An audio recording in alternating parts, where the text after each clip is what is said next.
Silakan duduk Bapak Ibu. Boleh kasih salam kanan kirinya, katakan merdeka.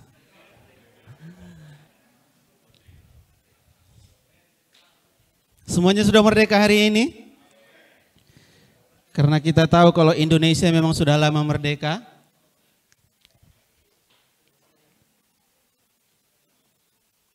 Walaupun belum merdeka-merdeka kali ya kan.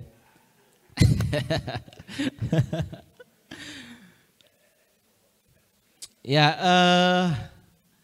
bulan ini bulan kemerdekaan, haleluya.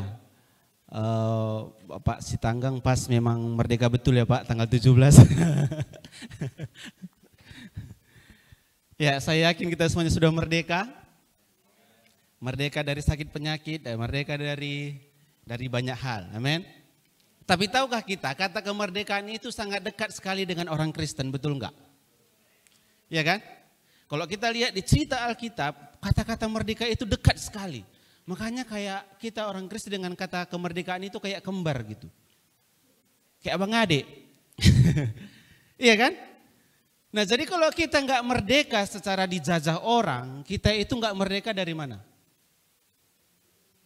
Dari dosa, ya kan?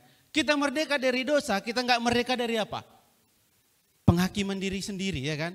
Pikiran kita yang menjajah kita. Udah merdeka semuanya, ada juga orang yang enggak memerdekakan kita. Nah maksud saya adalah dalam hidup kita ini sering sekali banyak hal memenjarakan kita, membuat kita enggak merdeka. Ya kan? Ada orang yang kurang pede, terpenjara oleh ketidakpercayaan dirinya. Tiap kali nengok kaca, yang dibilangnya apa? Cantik kalilah aku, ganteng kalilah aku gitu, ya kan? Saya buka kartu sedikit, teman-teman kemarin waktu saya sharing, terus divideoin kan, terus glowing kali, bersinar, sampai kupikir, Roh Kudus mana yang menghinggapi aku gitu.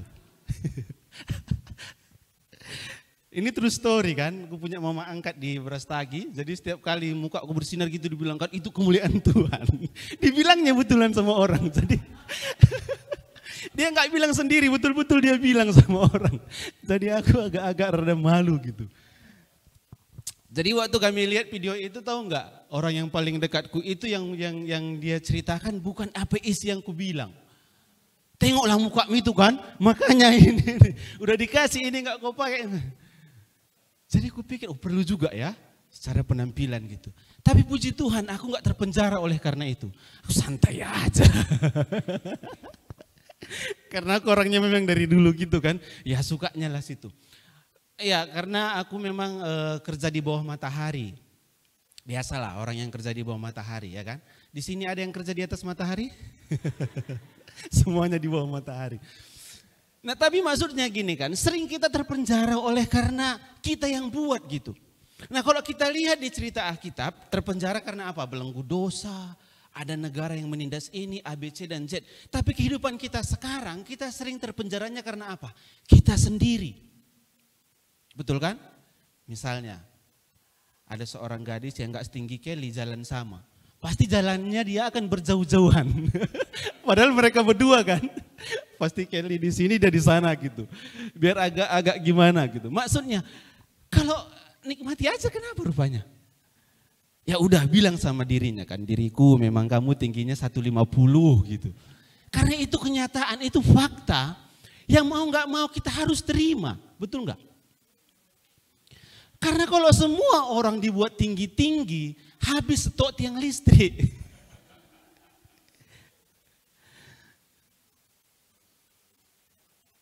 Betul kan? Banyak orang yang nggak pede dengan bentuk muka. Jadi setiap kali make up gitu dipikirkan kayak mana supaya bentuk mukanya lurus gitu. Bahasanya tirus ya kan? Ditipu dengan make up. Kan gak mungkin 24 jam make upan. Bilanglah kita ini orang luar bilang mukamu tirus. Kita semua sepakat bilang mukanya tirus. Gitu dia sampai di rumah cuci muka dia berkaca. Bulat.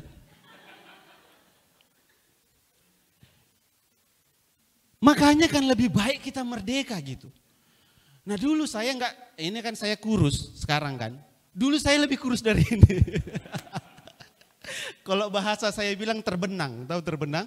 Kalau ban mobil, ban motor gitu dipakai sampai nampak benangnya gitu, terbenang. Tapi dulu aku nggak mikir-mikir kali supaya gemuk gimana gitu. Istriku yang repot. Terus sekali kok Pak, terakhir udahlah.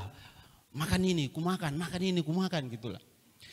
Kenapa? Karena bagiku kan, apalagi dulu, ya puji Tuhan gak sakit-sakit lah kan. Bebas, mau manjat, mau apa, naik-naik gini kan. Ini gak kuat ini, mari aku naik, tahan batangnya, tahan. Betulan. Kalau kita nikmati, kita akan bisa terima diri kita apa adanya, betul? Daripada kita repot mau dilihat orang bagus. Seberapa banyak di sini perempuan demi penampilan nahan sakit. Pakai heel tinggi-tinggi, udah naik betis nggak apa-apa. Jalan terpapah-papah. Pulang sampai rumah naikin kaki ke tembok. Haleluya. Nggak apa-apa lah, itu pendahuluan lucu-lucu ya. Tapi yang kita bahas nanti nggak itu. Kita bahas betul-betul merdeka. Amin. Kemerdekaan Kristus yang memerdekakan kita. Nah memang kalau kita nggak pernah mengerti identitas kita di dalam Kristus, kalau kita nggak pernah mengerti siapa kita sebenarnya di dalam Kristus, nggak akan bisa kita menerima diri kita apa adanya. Kita akan selalu memandang wajah kita dan membandingkannya dengan wajah orang lain. Kita akan selalu melihat kehidupan kita dan membandingkannya dengan kehidupan orang lain. Makanya sering kita lihat di dalam rumah kita ataupun di rumah orang lain, sering kita dengar, lihatlah bapak si anu itu, lihatlah istri si anu itu, sama anak-anak dibilang lihatlah anak si anu itu. Kita membanding-bandingkan karena mungkin kita merasa kehidupan mereka lebih baik daripada kehidupan kita. Nah mungkin beneran kehidupan mereka lebih baik dari kehidupan kita. Tapi faktanya adalah kita nggak bisa menerima keadaan kita. Itu yang jadi masalah. Sehingga kita akan seperti gasing, repot mutar-mutar untuk menyamakan kehidupan kita dengan kehidupan orang lain. Iya kalau kita betulan sanggup, kalau enggak, stres, stroke, main ayunan, pakai leher.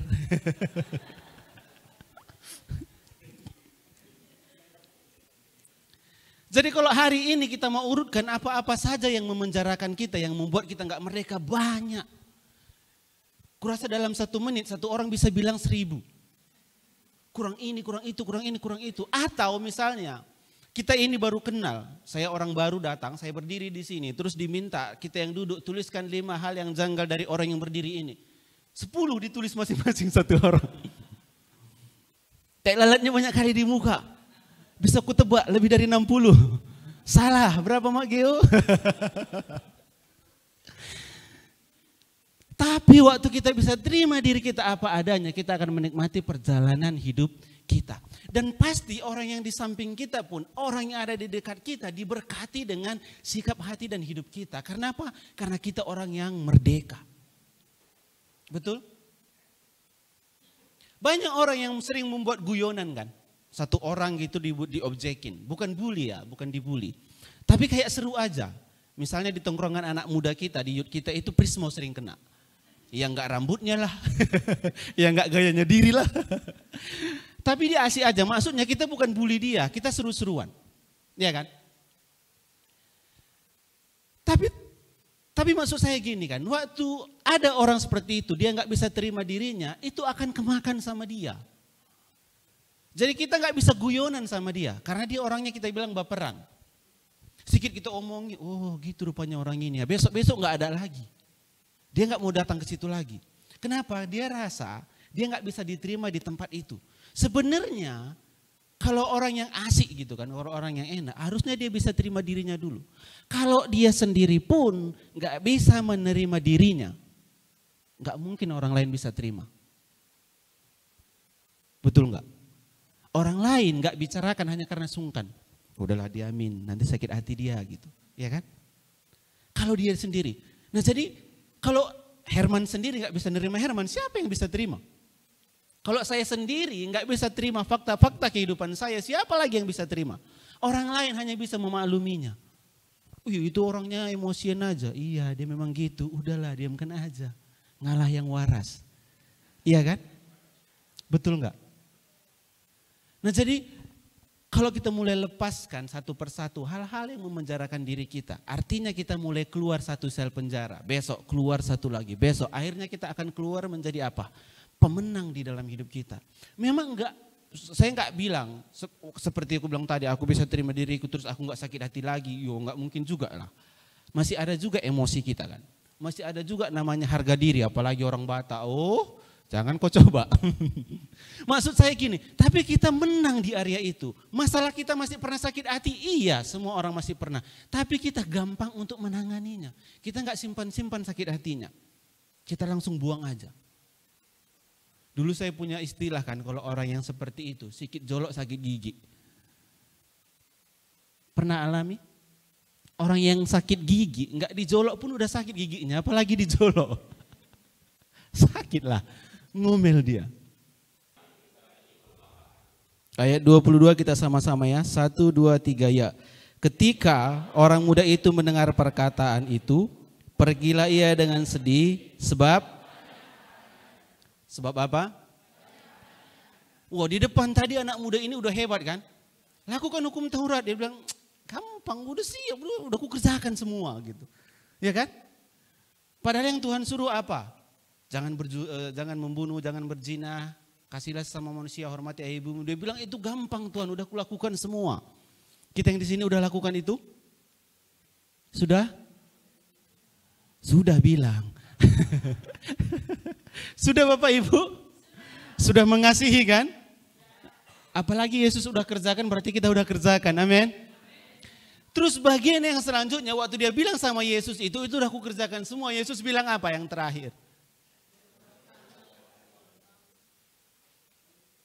Jualah semua, terus kasih kemana? Kasih ke orang miskin. Lalu ikutlah aku. Nah saat itu anak muda ini langsung ngapain? Sedih. Karena dia langsung berpikir hartanya terlampau banyak. Yang pertama, si pemuda ini terkurung oleh apa? Keegoisannya, betul enggak? Hartanya sangat banyak. Seberapa banyak bisa dihabiskannya sendiri?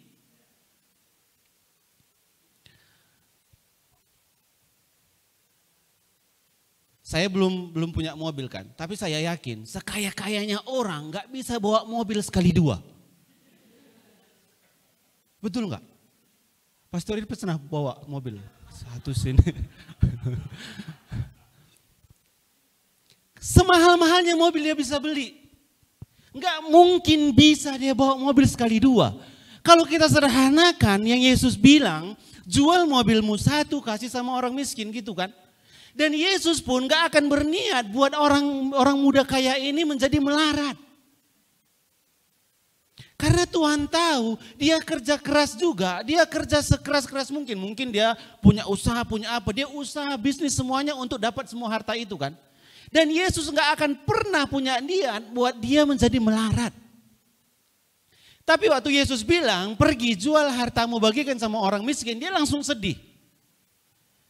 Kalau ditanya sebagus-bagusnya baju yang bisa kita pakai, semahal-mahalnya baju yang bisa kita pakai, udah pakai baju singlet di dalam, pakai baju kaos, pakai kemeja lapis, pakai jas, enggak mungkin kita pakai itu sekaligus dalam satu hari.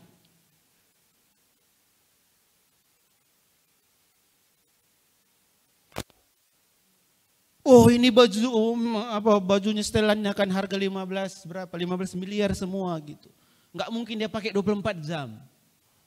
Gitu malam dia akan buka pakai pakaian tidur. Bajunya 15 miliar itu diputar-putar di mesin cuci. Saudara mau pakai barang semahal apapun. Saudara punya rumah semahal apapun. Rumah gitu besar, 5 kamar di dalam. Waktu tidur saudara hanya tidurin 1 kamar. Enggak mungkin 5 kamar 1 jam. Pindah lagi, 1 jam pindah lagi. Enggak mungkin. Mau nginap di hotel semahal apapun, waktu kita tidur, tempat tidur kita tetap ya segitu aja. Selasak-lasaknya kita, paling kita di tempat tidur itu mutar-mutar selama-laman. Bayangkan karena keegoisannya, karena dia terkurung di dalam ketakutannya ini, dia hilangkan semua hukum Taurat yang udah dia jalani. Padahal tadi waktu ditanya udah lakukan hukum Taurat ini semuanya diam takut-takut. Semalam masih ku ejek dia. Jangan mencuri, semalam ku ambil uang istriku. Semalam masih aku gini melawan sama mamaku. Dalam hal yang di depan itu kita susah. Dia bilang dia sudah lakukan. Mungkin dia ini orang yang saleh, orang yang baik. Ya kan? Tetapi sampai pada saat itu masih ada satu penjara yang membuat dia ngapain? Pergi meninggalkan, bayangkan. Jadi semua perjuangannya selama ini seolah-olah gak ada artinya lagi. Hanya karena satu hal.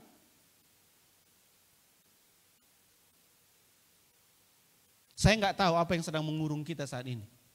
Apa yang sedang mengekang kita. Apa yang sedang membuat kita nggak maulah lepas ini gitu.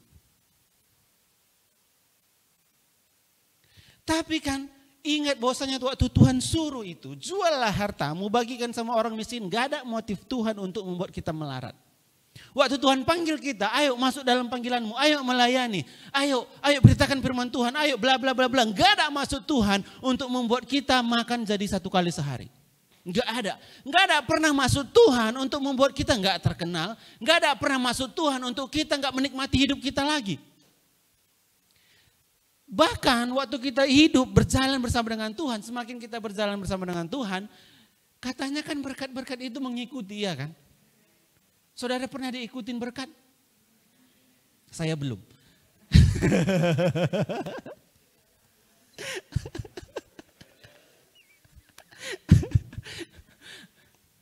Bayangkan saudara cari uang, firman Tuhan katakan carilah dulu kerajaan Allah dan kebenarannya, makanya semakin ditambahkan kepadamu. Saudara lagi cari uang kan? Dalam mindset saudara, cari Tuhan aja. Uang lompat-lompat di belakang, saudara jalan, jab, gitu. Kucuri. Tapi entah bagaimana pikiran kita kan gak bisa mengerti pikirannya Tuhan. Kalau kita sederhanakan, kalau kita mau ini berargumen sama Yesus pada saat itu. Kalau kita sedang mau duduk cerita sama Yesus, kita bisa tanya, Tuhan apa sih salahnya aku ikut Tuhan? Aku kaya, apa salahnya? Kan bisa. Banyak kok sekarang orang kaya tulus mengikut Tuhan. Kita lagi cari tanah untuk gereja, gedebub. Kita lagi bangun gereja, gedebub, kan bisa. Apa sih salahnya? Sampai Tuhan bilang kayak gitu, udah jual hartanya, datang ke sini ikut aku. Mengikut Yesus, waktu saat Yesus itu ada di bumi ini, kalau kita ikut Yesus berapa lama? Kalau kita ikut Yesus sejak dia lahir berarti cuman 33 tahun setengah. Kalau kita ketemunya dia misalnya umur anak muda ini saat itu lebih muda dari Yesus. Umur Yesus 30-an. Berarti cuma 3 tahun setengah kok. Sebenarnya enggak terlampau sulit apa yang Yesus bilang kan. Karena kita manusia pintar, kita langsung pikirannya jauh. Melampaui segalanya, betul enggak? Untuk yang udah orang tua, geonya masih kecil, tapi di dalam pikirannya geo itu udah akan punya anak. Iya kan? Gimana nanti kalau dia udah berumah tangga tinggalkan kami pergi. Belum lagi TK.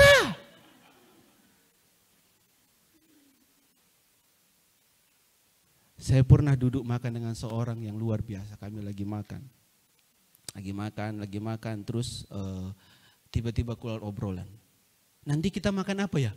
Kupikir kita ini lagi makan, makan aja dulu ini, habisin, jangan kasih ampun.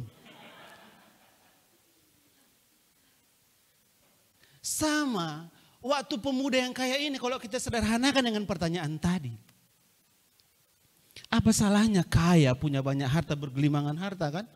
Ikut Yesus bisa. Waktu ada kebutuhan ini tinggal sampaikan aja, gedebum. Waktu ada panitia pembangunan datang ke rumah, gedebum.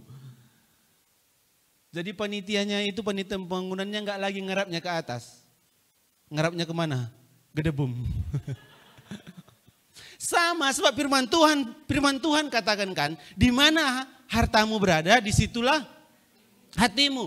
Nah, maksud Tuhan saat itu, waktu mengikuti Kristus, waktu kita mau mengikut Tuhan, haruslah kita mengikutinya dengan sepenuh hati kita.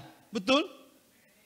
Itu maksudnya. Nah, jadi sebenarnya si pemuda ini pun kan sebenarnya bisa kalau memang dia nggak terpenjara dengan ketakutan dan keegoisannya. Kalau aja Tuhan bilang sama dia, misal, jual hartamu, dia bilang, oke Tuhan, besok ku jual, ku habiskan besok. Tuhan Yesus bilang, jangan pula lagi itu. Enggak gitu juga lah, sisain juga lah untukmu.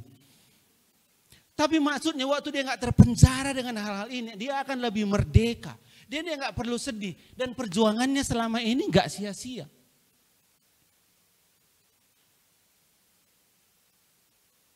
Dan saya enggak tahu, apakah ini hanya sekedar ucapan Yesus atau Yesus betul-betul niat suruh dia jual hartanya. Tapi saya yakin Yesus tahu kalau ini disampaikan sama dia, hilangnya orang ini gitu. Cuma sampai segininya batas orang ini gitu. Tuhan kan tahu kan? Dan kita pun di tempat ini, kita semua duduk di sini, Tuhan tahu batasan kita sampai mana. Dan puji Tuhan, kalaupun Tuhan mencobai, enggak akan melewati batas kemampuan kita kan. Dan dia menyiapkan jalan bagi kita ketika pencobaan datang. Masalahnya anak muda ini enggak mengerti walau sedang dicobain jalan keluarnya ada di mana? Ada di situ. Karena Yesus saat itu sedang ngomong dengan dia. Sayangnya dengan muka sedihnya akhirnya ditinggalkan Yesus. Dia pergi menjauh dari Yesus. Enggak tahu apakah sekarang ini pemuda itu masih kaya atau enggak. Soalnya dia udah enggak ada kayaknya ya.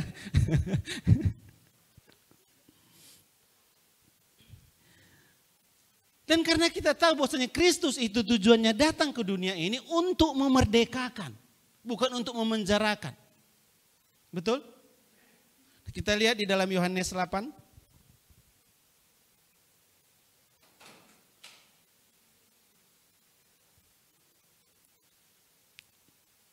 Yohanes 8 ayat 30.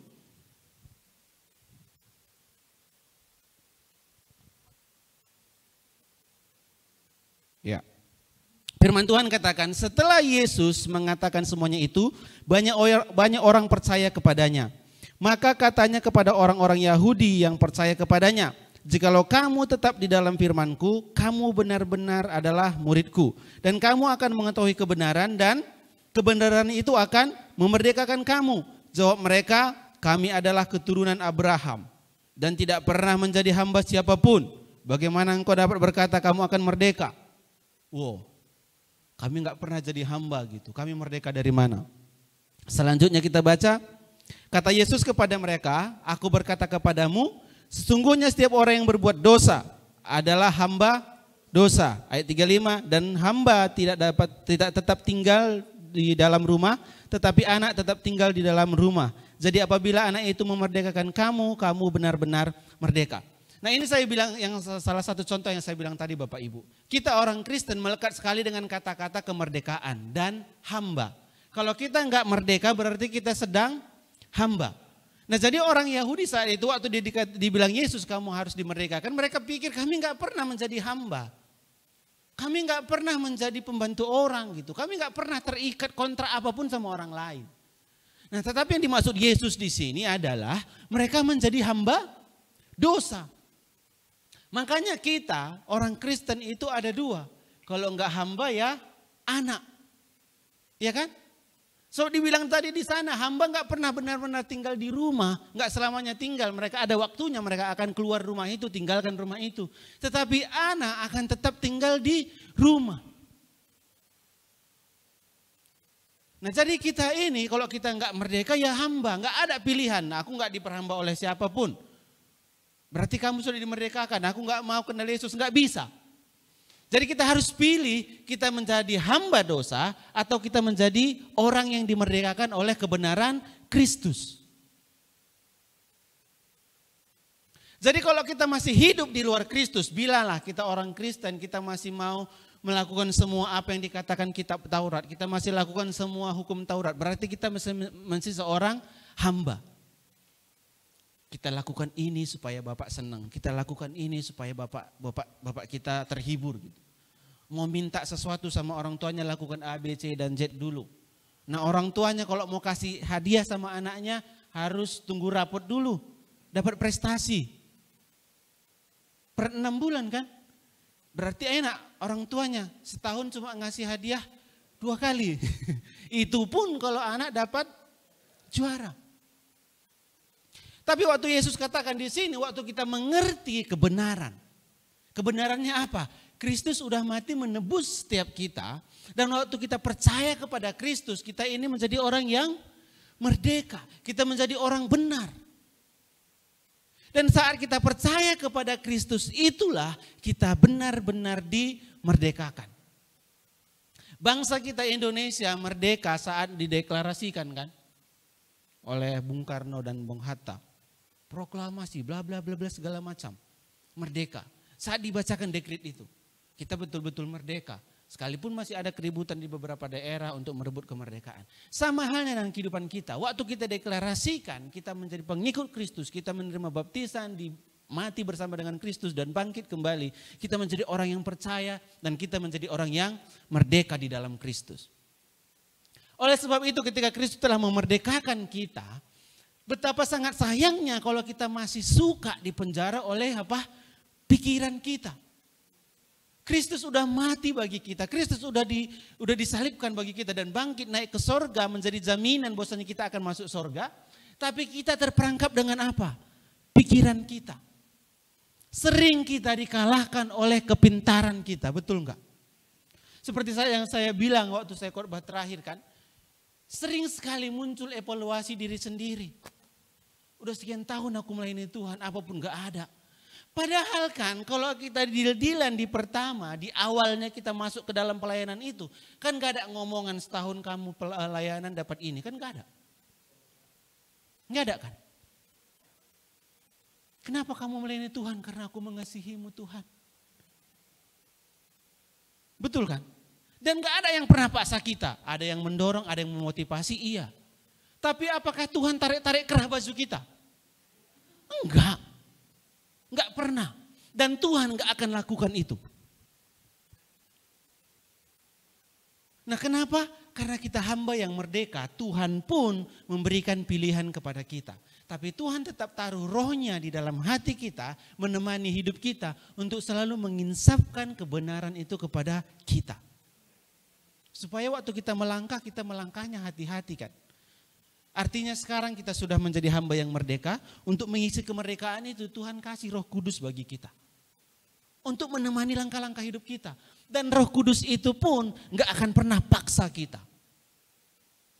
Gak akan pernah maksa kita buat keputusan ini enggak. Dia akan selalu insapkan kita akan kebenaran. Mengingatkan kita identitas kita siapa kita di dalam Kristus. Amin. Nah jadi kita ini merdeka oleh apa? Kebenaran Kristus yang ada di dalam diri kita. Kita buka di dalam 2 Korintus pasal yang ketiga. Bapak Ibu setelah kita dimerdekakan, Tuhan rindu kita menjadi orang membawa kemerdekaan juga. Sama orang-orang yang masih belum merdeka. Supaya apa? Sama-sama kita merdeka. Iya, merdeka. Sudah ketemu? 2 Korintus pasal 3 ayat 17. Yang laki-laki baca ayat 17, perempuan baca ayat 18. Amin. 1, 2, 3, ya.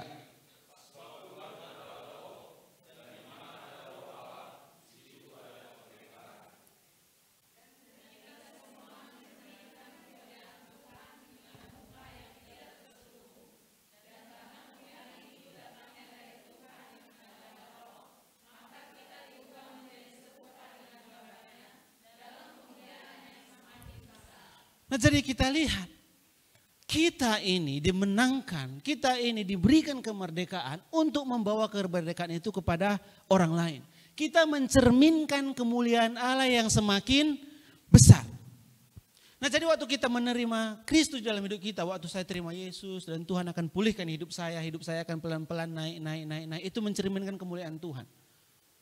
mencerminkan penyertaan Tuhan. Dan orang yang di sekitar saya melihat, mereka akan sadar dan tahu bahwasanya lihat itu orang Kristen itu. Oh lihat itu, mereka hidupnya semakin baik. Makanya hidup kita ini perlu membawa kemerdekaan itu kepada orang lain. Sekali lagi saya baca 18. Dan kita semua mencerminkan apa?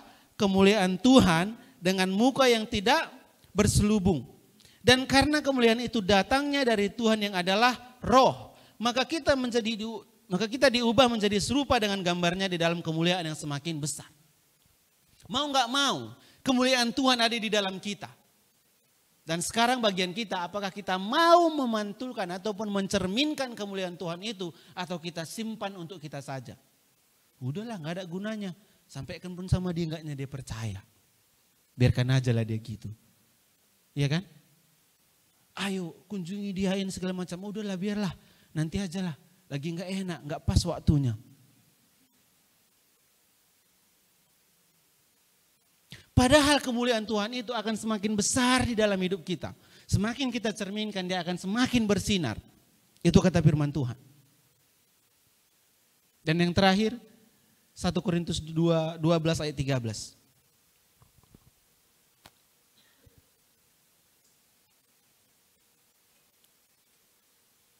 1 Korintus pasal 12 ayat 13 berkata seperti ini.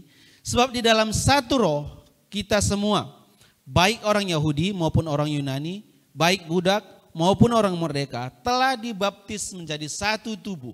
Dan kita semua diberi minum dari satu roh.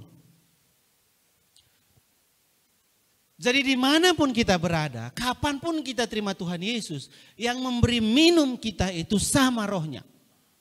Waktu Yesus dibangkitkan dari orang mati, waktu Yesus melakukan mujizat, roh yang Yesus pakai itu, roh Allah yang menyertai Yesus pada saat itu, sama dengan roh yang menginsapkan kita akan Kristus saat kita terima Yesus.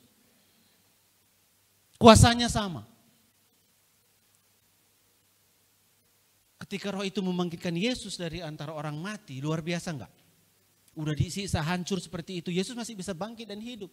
Dan waktu Yesus bangkit dari kuburan, wajahnya enggak pecah-pecah. Iya kan? Bagus kembali. Makanya bingung kok ada orang pernah jumpa setan, setannya bangkit, hancur-hancur mukanya. Besok-besok kalau jumpa sama orang itu coba hantam pakai balok. Baru masukkan YouTube, habis kau kan bilang. Maksud saya adalah kalau kita punya roh yang sama, kita hidup dari satu roh yang sama, kita makan dan minum dari roh yang sama, berarti seharusnya kita nggak akan kekurangan apapun. Amin. Berarti seharusnya kita bisa benar-benar merdeka dan keluar dari semua belenggu yang kita ikat sendiri di dalam hidup kita. Kata-kata nggak bisa, kata-kata nggak cocok, apalagi nggak layak, belum waktunya, lepaskan. Benar.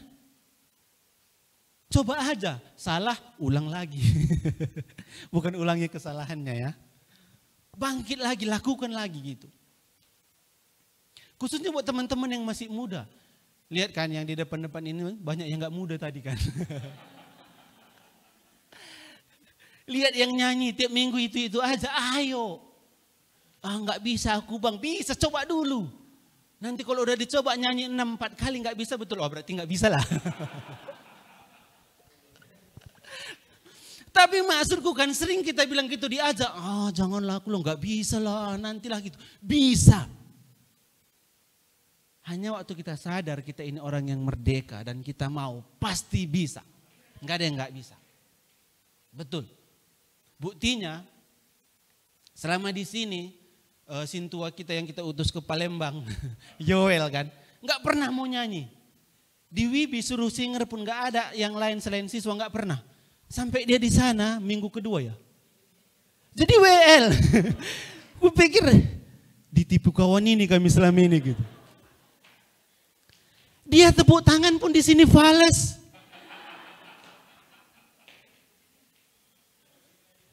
Betul. Kalau pemain drum dekat-dekat dia jadi salah. Salah ketukannya tepuk tangan. Bisa dia nyanyi di sana, bayangkan. Jadi WL. Jadi WL itu harus gini-gini loh.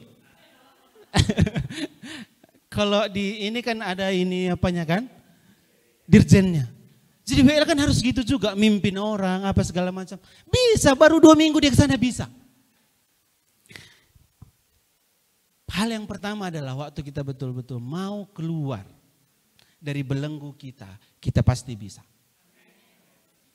Betul. Enggak mungkin kan? Abang Pak Henry udah batuk-batuk. Sambil main drum. Bang Ari, ada cucu datang kan. Tung tang gitu. Kenapa? Hanya karena yang lain terbelenggu dengan ketakutan, terbelenggu dengan keterbatasan. Masalah si A lebih bagus nyanyinya, suara si C lebih tinggi, sukanya. Kita nyanyi di nada-nada dasar aja pun kalau merdu, siapa yang larang? Kita bilang haleluya jemaat semua rebah, siapa yang larang?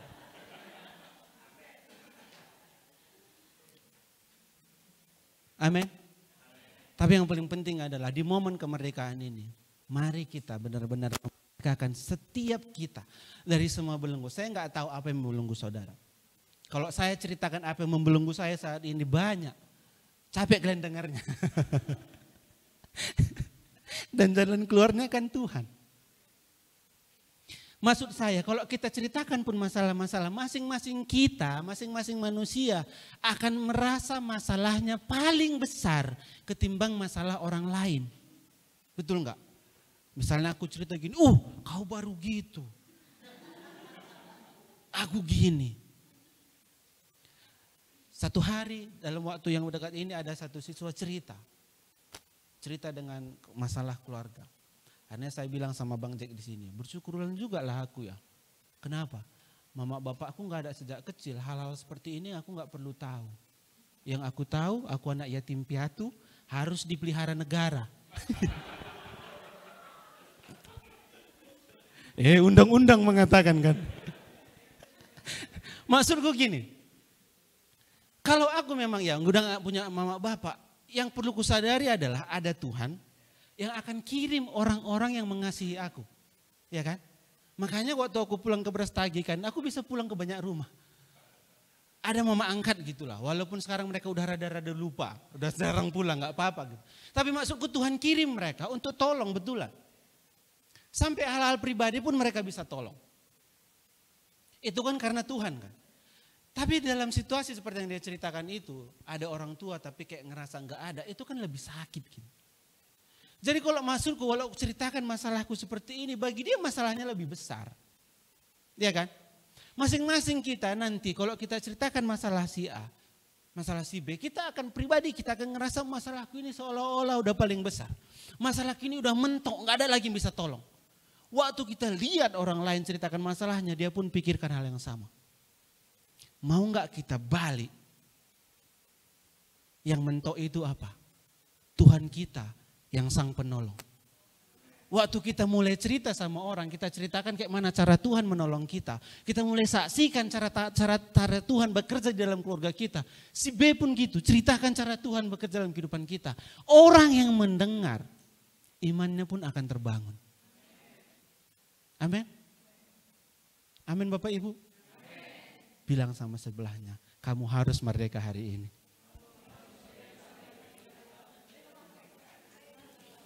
Amin.